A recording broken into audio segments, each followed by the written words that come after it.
Как ще коментирате скандала с доктор Стефан Стефанов?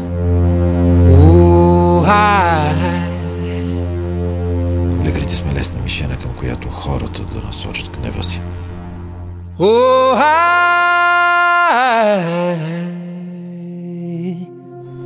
И с малкото, което имам, ще го разкостя този шарлатан.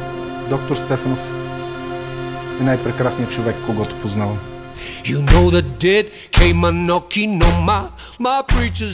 Истината е, че доктор Стефанов уби баща ми. Много е лесно да си реалист, когато става дума за чужд живот, нали? Ти на моя място какво би направил? Ние лекарите нямаме лукса да правим грешки. Доктор Стефанов, хората заслужават да чуят. На хората не им пука. На мен ми пука. Много лесно да кажеш, че лекар е убиец или жертва. Другото не продава вестници. Нищо не е сигурно, колега.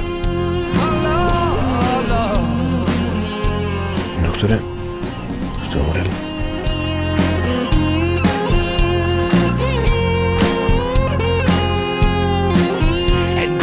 Shout hallelujah.